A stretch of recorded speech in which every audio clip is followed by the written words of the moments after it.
Of all the riches that a person can have, time is the most valuable, and the one that's most often taken for granted. But for our protagonist Takuma, time is a wealth that he knows very well. He only has a limited amount of it, so he makes sure to make the most out of it before it runs out. The movie starts with two children playing inside a hospital room. Takuma, the young boy, has been sent there due to heart problems. Mayu, the little girl, keeps him company while his parents talk to Dr. Takahito, who happens to be her father. When they see fireworks lighting up the sky, they run to the rooftop to watch it. Then Takuma runs to his doctor's room to call his parents. That's when he overhears about his true condition, that his heart is not strong enough to withstand his body's growth. By all accounts, he may not be able to live to his 20s. It's understandable that he doesn't know the meaning of passing away. But for a young boy, Takuma is very perceptive and knows that he only has a short time in this world. In the next scene, Takuma is being placed firmly on the bed while his parents soothe his young ego. At his age, his natural reaction to his condition is to pout and lash out at anyone. Of course, his parents are patient with him, knowing that every moment is precious. The mother tries her best to be strong, but sometimes it's too much. If only she could take her son's afflictions away, then she would. Outside his room, Mei waits and listens. She looks at her father with a disappointed face. In her young mind, doctors should be able to cure any sickness. So, she doesn't understand yet that people can be limited by things that are out of their control. When he's feeling okay, Takuma is allowed to go to the nearby hospital garden, as long as he doesn't run or do any strenuous activities. One day, he sees Mayu crouch on the ground, seemingly looking for something. The little girl says she's looking for a 4-leaf clover. She has read that the god of 4-leaf clovers can grant wishes. Takuma says that if he ever finds one, he will wish for 2 things. First, to become an astronaut, and second, to marry Mayu. He doesn't realize yet how impactful his words to Mayu are, or how similar their wishes are. Then, it's Takuma who finds the 4-leaf clover. Mayu pushes him aside. And, with all of her heart, she wishes the god of 4-leaf clovers to save him, to let them be together for all their life. Takuma is moved by this. He pulls her to him and kisses her. Bless their young hearts and the innocence of their intentions, despite the grim future that awaits them. Years pass. Thankfully, Takuma feels well and strong. He regularly visits Takahito for checkups. When he's done, he sees his dutiful fiancée always waiting for him. Yes, they have considered themselves engaged after finding the 4-leaf clover. It's an innocent love that not everyone is lucky to have. They attend the same junior high school and are in the same year. Takuma is a studious student. Mayu can be like that, too, but her strength lies more in sports. During their gym class, Mayu is always the key player on their team. Takuma sits somewhere out of the way of the players, as a support to his fiancée. But sometimes, he wishes for a chance to try playing basketball or running the 100-meter sprint. After the gym class, Mayu and her friends leave the gym in high spirits. Unbeknownst to them, 3 boys are waiting for them with a devious plan. They splash the girls with a pail of water, but it's Mayu who gets the most of it.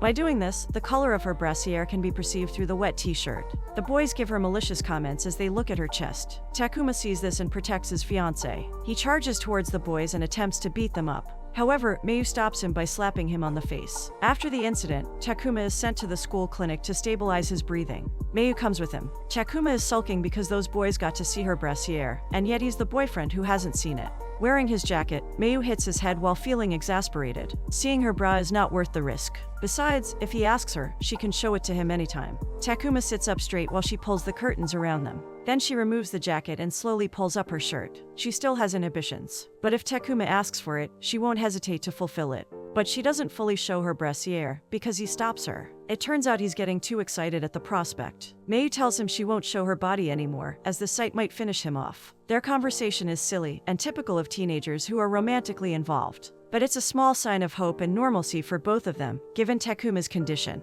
They chase each other around the clinic, giggling and having fun in each other's company. When he catches her, he hugs her tight. A group of students pass by the open window, prompting Takuma and Mayu to hide behind a table. He takes this chance to hold his hand and kiss her, as he promised himself during his last stay in the hospital. Takuma has always observed that Mayu cries whenever she's with him. He knows she's worried about his condition, and he's appreciative of her gestures. But it bears heavily on him that he's the cause of her tears. He loves her so much, he doesn't want her to cry when she's with him. So he has made the decision to break up with her. It won't be easy, especially since they've been together for the longest time. He plans to take the entrance exam for Shido High School, an elite school where only the smartest can be admitted. He knows very well that Mayu is not intellectually apt to take the exam, so he's confident she won't follow him there. If he's serious about breaking up with her, then he must do everything to put a wedge in their relationship. Not telling her where he'll study for high school is a sure way to cause division between them. A wise adult might have advised him not to proceed with his plan. But in a teenager's mind, sacrificing his love sounds more noble and seems like the right thing to do. After all, he has all the reasons to do so. Of course, his parents are against his application at Shido. It's a boarding school, so it's natural that the parents won't want their son to be away from them. The father eventually accepts Takuma's decision, but not the mother. She goes to Mayu to ask her to convince her son to change schools. That's how Mayu finds out about Takuma's plans. Well, if her fiancé can keep secret plans from her, she can, too. Takuma will not know what hit him. And so, Mayu keeps being coy about her plans after graduation. It proves to be effective, as Takuma keeps guessing about her plans. But never mind about that. He's now accepted at Shido. Soon, he'll be parted from her. At the entrance ceremony, it's traditional that the top applicant will give a speech, as the representative for the freshman class. When the principal calls for the top student, Takuma can't believe what he hears. It's Mayu Tenda. Mayu stands up and confidently walks to the stage, while Takuma is fuming inside. He only has a limited time in this world. Why does she have to ruin his plans? Mayu scans the crowd until she spots him. Instead of giving an inspirational speech for their fellow freshmen, she calls Takuma an idiot for dumping her. She has actually planned to not go to high school, because she wants to learn more vocational endeavors like cooking. This is to prepare herself for when they both reach the marrying age of 18. She's holding on to the promise they made years ago, with the four-leaf clover as their witness, that they will marry each other before Takuma's life ends. Even as the faculty stops her and pulls her away, Mayu continues her passionate speech. She says he's wrong for looking down on her, and she's not that easy to get rid of. After the ceremony, they continue bickering like an old married couple. They don't care if they've become a spectacle to other students. Mayu holds him tightly and addresses all the girls in the crowd. This one's already taken, so better back off, she warns. She's not yet aware that another boy has taken notice of her bold attitude. Takuma and Mayu settle into their respective dormitories. They have become some sort of instant celebrities in the school. The boy from earlier has stationed himself outside the girls' dormitory, wanting to see Mayu again. His name is Ku, and he's another handsome student that girls fall for. Despite the eventful start of their school year, they easily fall into the regular rhythm of high school life. Takuma still watches over Mayu during her gym time. She's doing Kyudo, and as expected, she excels at it. Takuma knows that Mayu has a lot of potential in her. That's why he thinks the only thing that keeps her from fully reaching it is her love for him. When there are no classes, Takuma travels to keep his appointments with his doctor. Of course, Mayu is there with him, making sure to never let him go. Her overbearing sweetness can garner weird looks from other people, but she doesn't care. She has proven time and again her tenacity when she wants something, and it's clear she wants Takuma. On the other hand, he may look embarrassed due to his fiancée's behavior, but he's secretly grateful that they get to spend more time together. After the examination, the doctor confirms that all Takuma's vitals are normal. Knowing this, he finally asks the doctor a burning question in his mind. Is he allowed to do sports that don't involve intense running? Like Kyudo, for example. Or can he be allowed to have intercourse? Perhaps Takahito is the wrong person to ask these questions, as these all involve his daughter. But Takuma explains that he's not thinking about Mayu, especially on the second question. It's just that he wants to try anything, as long as his heart allows him. He doesn't want to wait for his end, just studying and lying in bed. Takahito understands his point as a doctor, but the father in him remains suspicious. Regardless, he tells his patient that the things he asks for are not advisable. Takuma nods, saying that a guy who can't have intercourse can't get married. Mayu simply doesn't get that. After the checkup, Takuma and Mayu walk to the elevator to leave when they run into someone familiar. Takuma immediately recognizes Teru, a girl older than them by a few years. She also has a heart condition like Takuma, and is on the waiting list for heart donors. She's in the hospital because she recently suffered a heart attack. Teru is happy to meet Takuma again. They talk for a while, reminiscing about their time together in the past. Having the same medical condition has made them close to each other. Teru fondly remembers calling Takuma and Mayu a miniature married couple. Mayu looks at them and can't help but feel a little bit jealous. Takuma visits Teru again in the hospital, even though his fiancée doesn't like it. Mayu is too stubborn to understand that Teru feels lonely in his condition. He considers himself lucky to have a special someone who can give him attention. But what about Teru, and others who are alone in this world? That's an unfortunate downside for people who don't have to worry about their health. They often take it for granted, and think it's burdensome to emotionally support those who are terminally ill. Meanwhile, Ku is relentless in pursuing Mayu. Even though she doesn't show any interest in him, it doesn't deter the handsome boy from going after her. One night, after getting visited by his mother, Ku spots Takuma. He figures if he talks to him and makes his intentions known, then perhaps he'll have his chance. He's very frank, and knows more about having a heart disease. Ku reveals that his dad had heart conditions too. He was also on the waiting list for organ donors, but he passed away without ever getting a chance for an operation. He remembers how his mother cried almost every day when his father was gone. The same thing will happen to Mayu when Takuma meets his end. Ku is sure of it. So, he vows to make her his while his rival is still alive. Ku starts following Mayu. He calls her his princess, and uses all his charms on her. but she's loyal to her fiancé, no matter how handsome and willing Ku is. In fact, even during classes, whenever she sees Takuma, Mayu never ceases to make excuses to get out of the classroom and follow him. But this time, she gets disappointed to know that he's going to visit Teru again. Tired of explaining it to her, Takuma tells her to be kind and a bit more considerate. As he jumps over the school fence, a letter falls from his pocket. It's his lucky charm. Mayu picks it up, thinking he's become careless as of late. Takuma sees Teru again. They have an enjoyable discussion about his relationship, but it soon turns sad when Teru says she hasn't had a boyfriend. If there's one thing she wishes to experience before leaving Earth, it's that she wants to kiss someone she likes. She asks him a trick question, if she's likable or not, to which he can only agree. If she's likable, then it shouldn't be hard to kiss her, right? Takuma gets a bit uncomfortable, especially when she starts getting closer. He stays still as she kisses him. Shyly, Teru admits he is her first kiss, and she's happy to have experienced it with him. Back in school, Takuma stays inside the astronomical observatory, musing about what happened earlier. He understands that Teru does not have any romantic feelings for him. It's more about not wanting her life to end without experiencing these things. Mayu finds him there. He can't keep a secret from her, so he tells her what happened earlier. Of course, she's upset,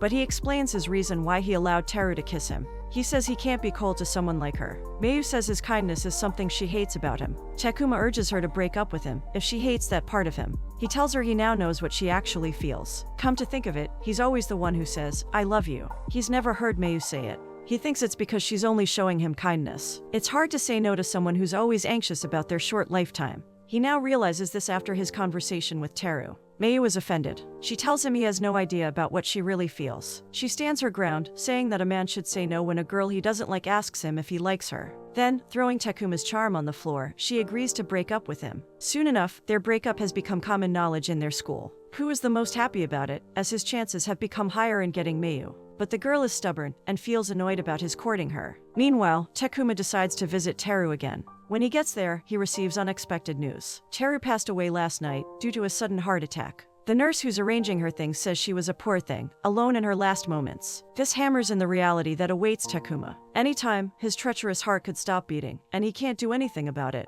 He clutches his chest in pain as he feels a heavy burden. He calls Mayu's name, realizing that if his time comes, it's her he wants to see for the last time. Perhaps he's feeling some sort of intuition, because around the same time at their school, Ku visits a distracted Mayu. She can't keep her focus, making her miss her target. Ku sees this and takes his chance to pressure her. He says he can wait for her, but in their situation, it seems pointless. After all, it won't take long before Takuma kicks the bucket. Enraged, Mayu smacks him and says there's only one man in her heart, and it won't be Ku. If he ever says those insensitive things again, it's him who'll kick the bucket. He doesn't know what it feels like to love someone whose lifetime is shorter than most. This statement strikes a nerve in Ku, who shouts it's her who doesn't know what it feels like to lose someone dear. They both know how things will end, so what will happen to her then? He tries to hug her, but she only pushes him. It looks like Ku takes this as her final answer, because he laughs like crazy and finally leaves her. Back at the hospital, Takuma feels better again. He realizes he's being stupid with his decisions. So, a few days later, he challenges Ku to a 100-meter sprint. Takuma knows how good he is, but he takes his chance. If Ku wins, then he can have Mayu.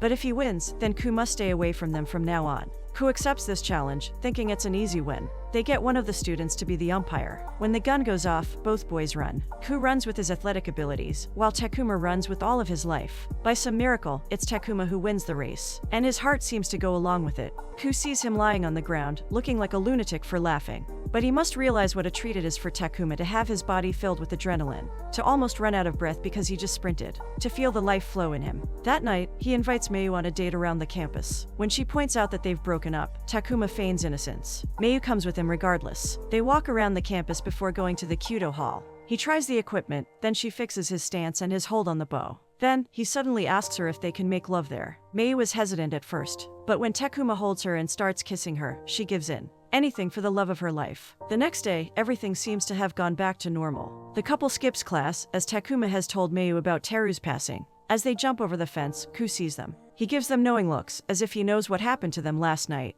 But it's none of his business, especially since he has a date with a pretty girl. And with that, he parts ways with them. Takuma and Mayu visit Teru's grave and offer a prayer. Meanwhile, after a few hours, Ku says goodbye to his girlfriend and heads back to school. Unfortunately, he gets hit by a truck, putting him in critical condition. Soon, Takahito calls Takuma and his parents. He informs them that a young man who's been in an accident was carrying an organ donor card. This greatly improves Takuma's chance of receiving a heart transplant. For the first time in his life, he allows himself to hope for a future where he can go for his dreams, to be an astronaut and to marry Mayu. His parents are elated as well. Takahito doesn't reveal who the donor is, but it's not important as of this moment. Mayu knows about this as well. On her way to visit Takuma, she sees some of her schoolmates. They're the ones who tell her that Ku has met with an accident, and it seems like he won't wake up anytime soon. Mayu puts things together and is horrified by her realization. She goes to her dad to confirm her suspicions, but he won't say anything, as it's none of her business. It is indeed Ku who owns the organ donor card, whose heart will be donated to Takuma if he doesn't live.